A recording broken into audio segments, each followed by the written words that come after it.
Infiltrados e intrusos dentro de la iglesia. Esto está preocupando mucho en la actualidad. Miren ustedes este impresionante video y hablaremos al final al respecto. Buenas noches a cada uno de ustedes. Es realmente un privilegio estar de vuelta aquí, en lo que hemos llegado a considerar como nuestro segundo hogar lejos de casa. Hemos estado en la carretera por 6 meses, viajando por todo Estados Unidos y Canadá.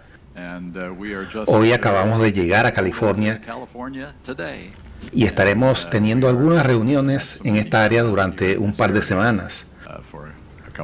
Así que estamos encantados de estar aquí, muy felices de que podamos pasar esta parte de nuestro itinerario de regreso en Menton.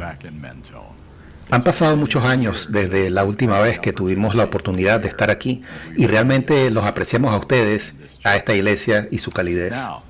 Ahora, tengo algunas noticias desafortunadas que compartir con ustedes.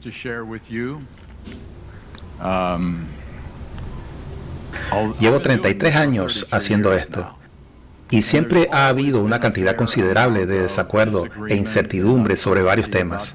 Algunas personas gustan de lo que digo y otras no. Ustedes saben cómo es esto. Pero el año pasado, nunca había visto un ataque contra la verdad presente, al menos la verdad presente que yo conozco y que otros han compartido a lo largo de los años, no solo yo. Nunca había visto un ataque contra ella como el del año pasado. 4 libros salieron al mismo tiempo. Eso no fue un accidente. Ciertamente no fue un accidente. Todos con un único objetivo: destruir cualquier idea de una generación que vindique el nombre de Dios al vencer el pecado. Ese era el objetivo de esos libros. Estaré compartiendo más específicamente sobre eso mañana por la tarde. Este año decidí que mis presentaciones en esta iglesia, porque ustedes me conocen, saben que soy alguien que no se opone a la iglesia. Yo amo a la iglesia. La iglesia ha hecho de mí lo que soy y aprecio eso profundamente. Pero hay algunas preocupaciones que necesitan ser abordadas y este año voy a tratar esas preocupaciones. Cuando esos 4 libros salieron, los 3 pastores de la iglesia de Sacramento Central, probablemente ustedes han visto algunas de sus presentaciones en archivos o en transmisión en vivo, decidieron que algo debía hacerse. Por lo tanto, organizaron un seminario en el que se pidió a varias personas que hicieran presentaciones. Uno de ellos fue el Dr. Domstead, un profesor retirado de la Universidad de Andrews, en el seminario. Otro fue Larry Kirkpatrick, quien fue pastor de esta iglesia durante varios años. Otro fue el Dr. Norman McNulty. Algunos de ustedes quizás saben que él fue uno de los fundadores de Advent Hope en Loma Linda y también de Audioverse, si han tenido la oportunidad de escucharlo. Tuvimos la fortuna de que él, quien ahora es médico en Tennessee, estuviera dispuesto a venir y ser parte de este seminario en Sacramento Central. Esto ocurrió en la primavera de este año. Así que lo que haré este fin de semana con ustedes es compartir las presentaciones que hice en ese momento. Algunos de ustedes ya las han escuchado y visto, pero otros no. Y aun si ya lo han hecho, escucharlas una vez más no es algo malo. Siempre he encontrado que se aprende más la segunda vez que se escucha un mensaje nuevo. Voy a presentar lo que presenté en ese seminario, así como otro material relacionado, tratando con estos ataques que se están haciendo en este momento. Les advierto, mis amigos, que Satanás sabe que su tiempo es corto y hará todo lo que pueda para persuadirnos de que estamos en el camino equivocado, que hemos malentendido todo, que debemos ajustarnos y adoptar una postura más equilibrada y moderada, algo que haga feliz a todos. Estoy convencido de que estos ataques indican que estamos muy cerca de la segunda venida de Cristo, o de lo contrario, Satanás no estaría tan involucrado en atacar los pilares fundamentales, según lo veo, de la Iglesia Adventista del Séptimo Día. Así que esto es lo que haremos este fin de semana. Será un tiempo bastante intenso y será algo que realmente haré todo lo posible por dejar en claro lo que está sucediendo y por qué es importante. Bien, con esta introducción y habiendo orado, estamos listos para comenzar. Vean el título de la presentación de esta noche. Se llama El caballo de Troya. La historia básica es muy conocida. Los griegos estaban decididos a conquistar la ciudad independiente de Troya, pero estaban teniendo muchas dificultades. Pusieron sitio a la ciudad y durante 10 años no pudieron superar sus murallas. Entonces idearon una estrategia muy inusual.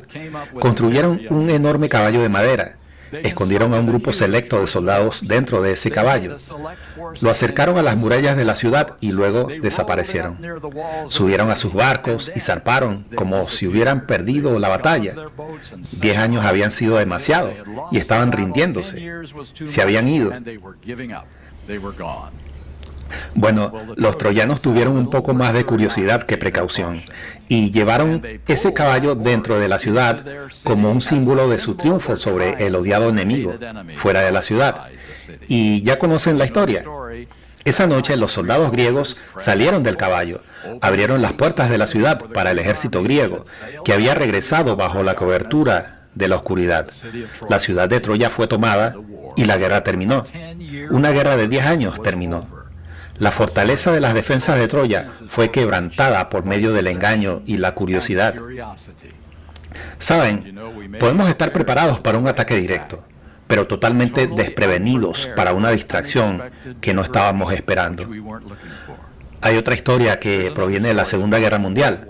Francia había enfrentado la invasión de Alemania en la Primera Guerra Mundial y estaban decididos a que eso no volviera a suceder.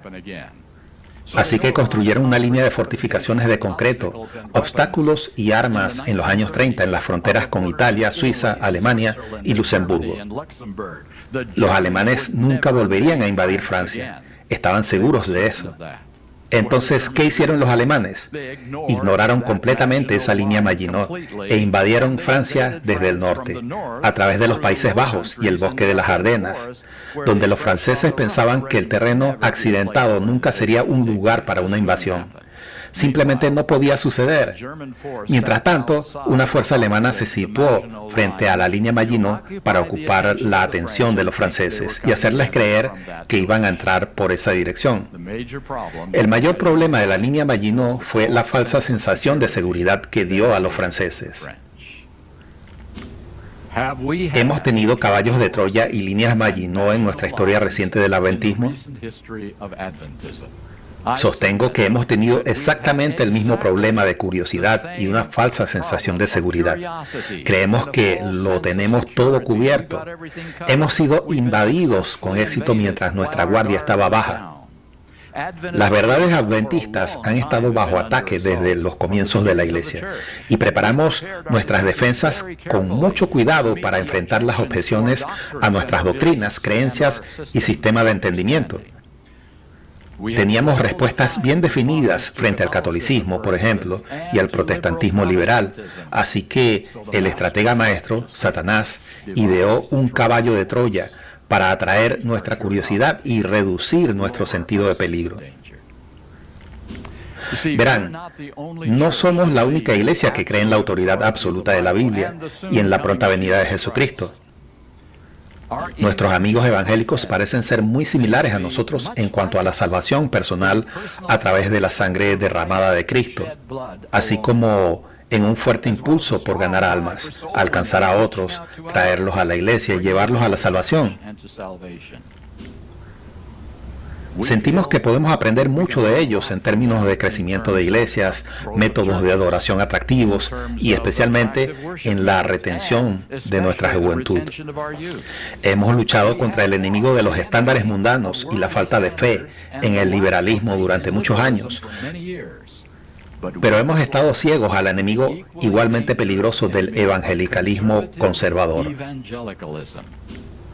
Así que nuestra curiosidad y nuestro sentido de seguridad doctrinal nos permitió traer al caballo de Troya del evangelicalismo al mismo corazón de las creencias adventistas, y el peligro para nosotros es el mismo que para la gente de Troya, la completa destrucción de este movimiento y este mensaje. Y por cierto, algunos de ustedes recuerdan a una persona llamada Desmond Ford. Él no era un liberal, era un adventista evangélico conservador. Así que estamos hablando de esa fase del entendimiento de nuestro mensaje. Echemos un vistazo más de cerca a este caballo de Troya de hierro, bueno, de madera, que actualmente está agotando la vida del adventismo. ¿Cuál es el corazón de este conjunto bien definido de creencias sobre la salvación? Vamos a echar un vistazo rápido. Hay 5 cuestiones principales en la raíz de este evangelio. Número 1, pecado involuntario. Es la creencia de que cada uno de nosotros se convierte en pecador simplemente por nacer. Número 2, la naturaleza no caída de Cristo. Es la creencia de que la humanidad que Cristo asumió fue la naturaleza sin pecado de Adán antes de la caída, o que tuvo una naturaleza híbrida, en parte caída y en parte no caída. Número 3, salvación solo por justificación. Es la creencia de que la base de la salvación cristiana es únicamente la gracia justificadora, diferente de la gracia transformadora y fortalecedora de la regeneración y la santificación, que se considera solo un resultado de ser salvo.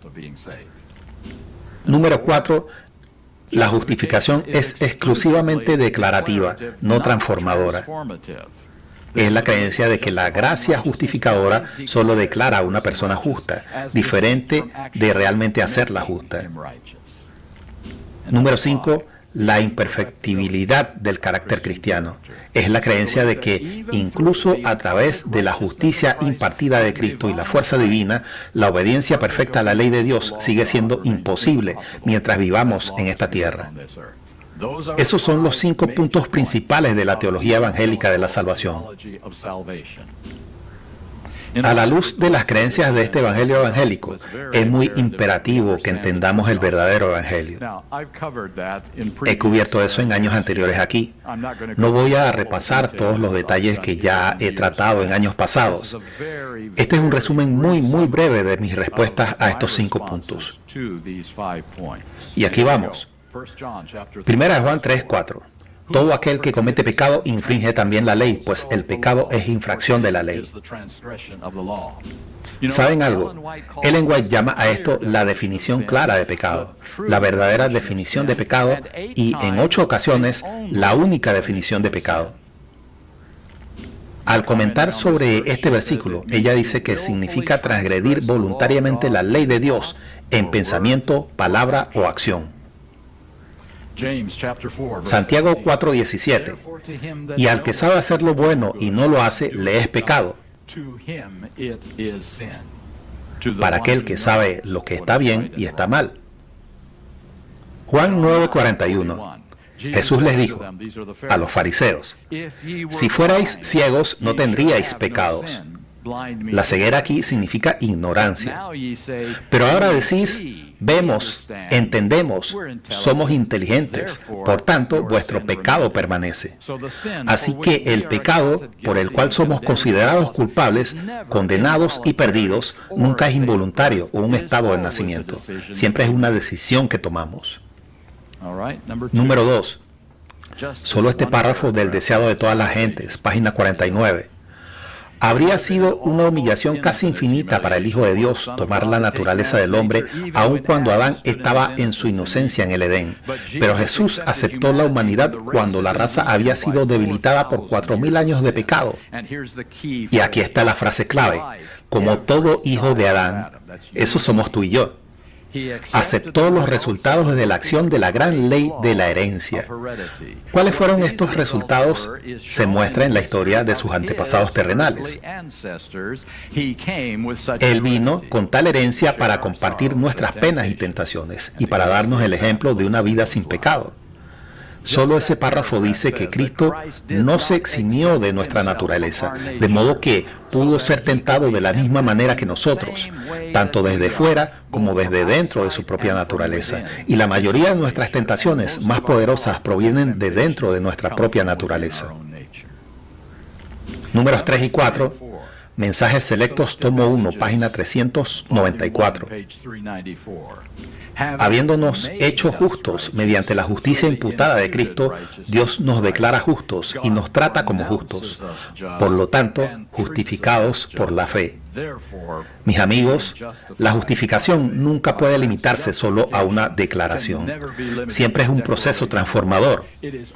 Esto nos pone en la posición correcta ante Dios antes de que Él declare que estamos en lo correcto. De lo contrario, Dios estaría diciendo algo que no es verdad. Ahora, número 5. Segunda de Corintios 10:5. Destruyendo argumentos y toda altivez que se levanta contra el conocimiento de Dios y llevando cautivo todo pensamiento a la obediencia a Cristo. ¿Creen que cada pensamiento de Cristo estaba sujeto a su Padre? Miren los resultados en su vida. ¿Por qué no podría ser lo mismo con nosotros? En los lugares celestiales, página 146. Y observen cómo comienza. Cada persona. Eso significa cada uno de nosotros. Cada persona que por fe obedezca los mandamientos de Dios alcanzará. No puede que alcance. No debería alcanzar, sino alcanzará la condición de perfección sin pecado en la que Adán vivió antes de su transgresión. Una de las mentiras más aceptadas de Satanás en todo el mundo cristiano, e incluso dentro del adventismo, es que la obediencia perfecta a Dios es imposible mientras tengamos una naturaleza caída.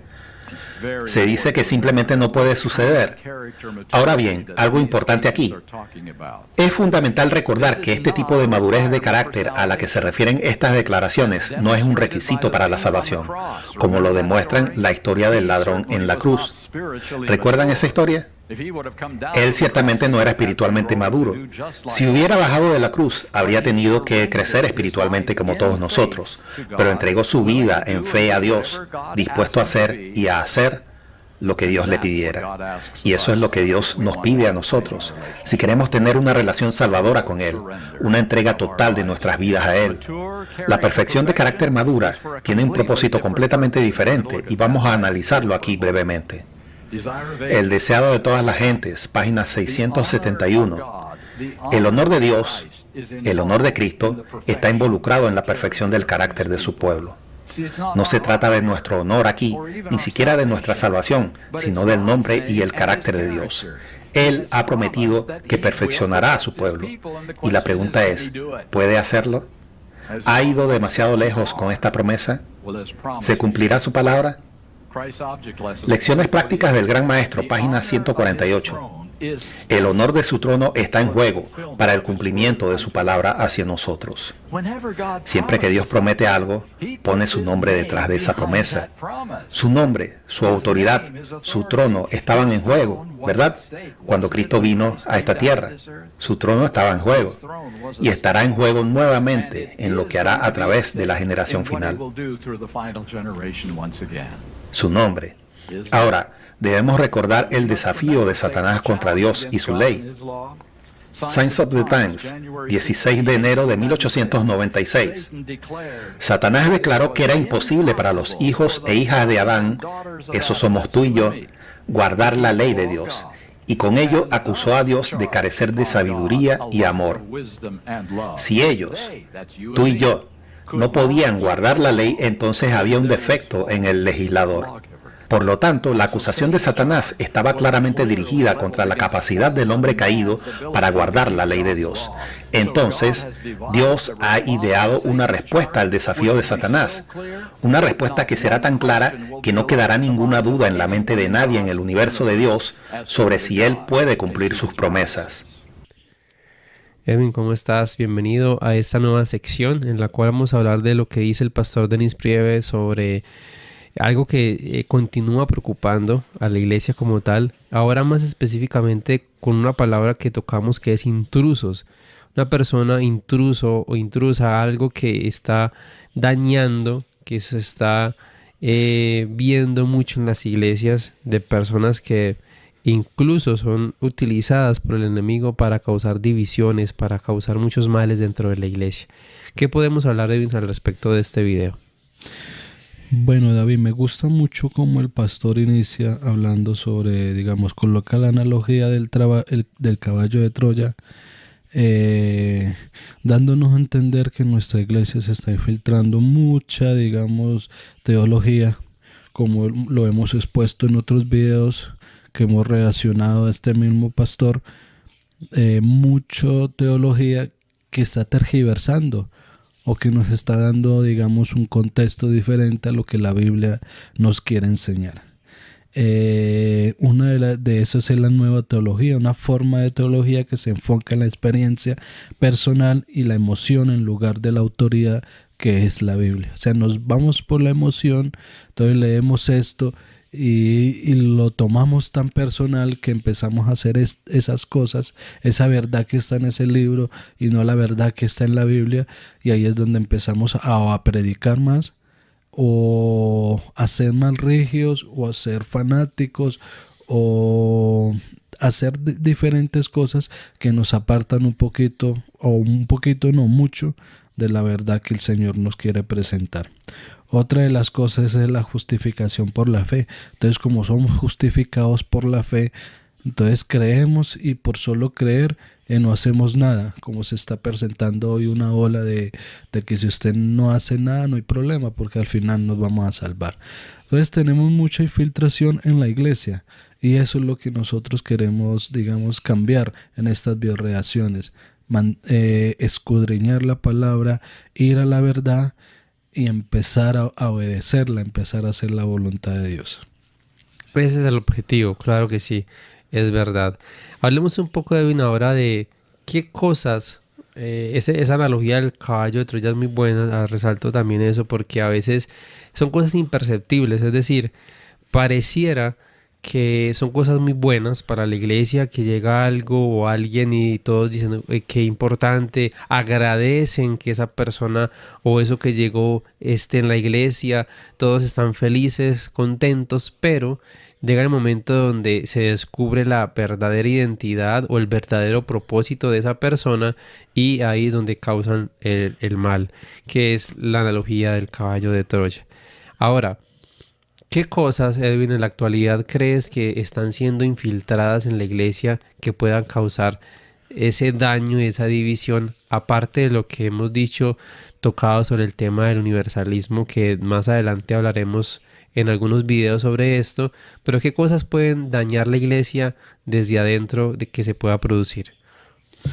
Hay dos cosas, hay algo que mencionaba el pastor acá, Denis, que me gusta mucho, y es una de ellas, es el pecado que surgió. Él toca acá 5 puntos, y esos 5 puntos los está explicando muy bien a través de la Biblia y a través del espíritu de profecía. Pero algo que me gustó mucho fue la parte de la ley.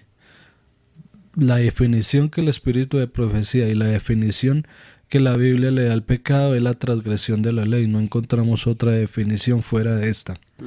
Y muchas personas pues predican que pues nacemos siendo pecadores y vamos a morir siendo pecadores. Y el pastor acá nos da una explicación de que el pecado, para poder nosotros ser salvos, tenemos que dejar el pecado. Pero si algunas personas dicen que nosotros no podemos vencer el pecado, entonces nos estamos yendo a las ideas de Satanás. Y allí el pastor Denis habla de un párrafo del espíritu de profecía muy bonito que habla sobre la culpabilidad que Satanás le da a Dios, colocando una ley imposible de guardar. Pero la estrategia de Dios es más grande. ¿Por qué? Porque coloca varias personas que se mencionan en la Biblia donde guardan los mandamientos de Dios y tienen el testimonio de Jesús. O sea, el pecado puede ser muy duro o puede ser no muy duro. Salir de ahí, eso depende de la disposición que nosotros tengamos de consagrarnos y de seguir a Dios. Pero el pecado tiene un fin, porque el pecado no es algo eterno, sino que eso se va a terminar allá con la muerte de Satanás, que lastimosamente por él vino el pecado a este mundo. Entonces me gusta mucho esa aclaración que él hace, que nosotros podemos vencer el pecado, no como algunos dicen que no lo podemos vencer.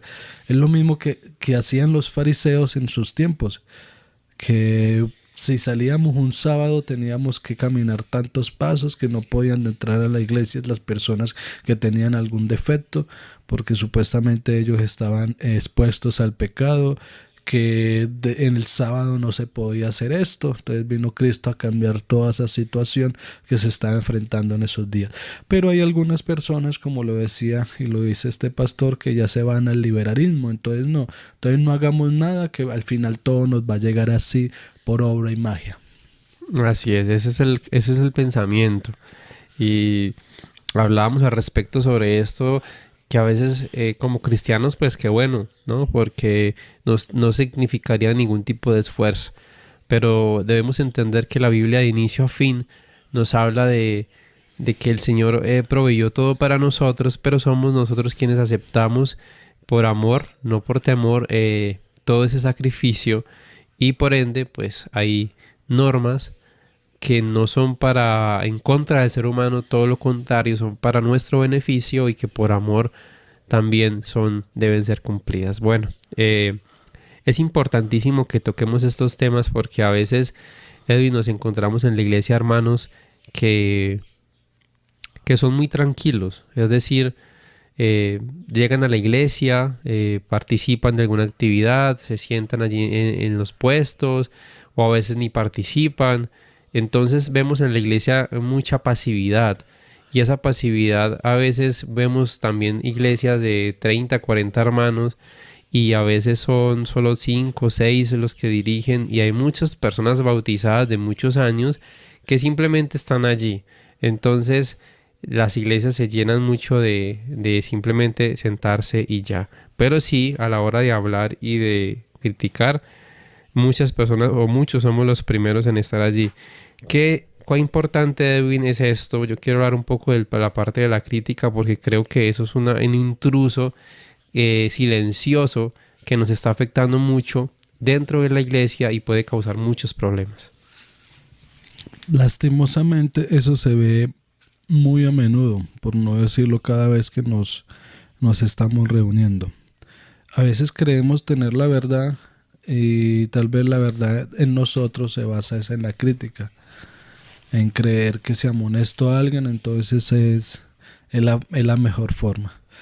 Recordemos que la parte del juzgar, la parte de amonestar y esa parte de decirnos a nosotros, así como lo hacía Jesús, hipócritas, eso pertenece a Dios. Nosotros fuimos llamados a compartir un evangelio de amor, a compartir un evangelio que edifique desde la parte bíblica, no desde la parte sentimental que nosotros manejamos. Nosotros no tenemos que revolver nuestros sentimientos con lo que dice la palabra de Dios.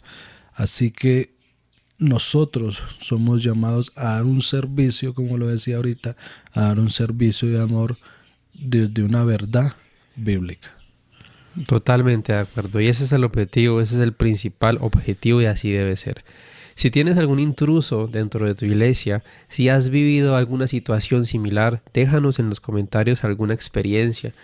En los comentarios podemos retroalimentarnos, podemos conocer qué sucede y también estar alertas a situaciones que pueden ser, digamos, en algún momento no puestas en cuidado. Entonces también es importante eso. Gracias por acompañarnos hasta el final, por apoyar nuestro ministerio, por compartir y darle like a este video, por suscribirse si eres nuevo también. Y aparecerá una imagen donde estará nuestro número de WhatsApp.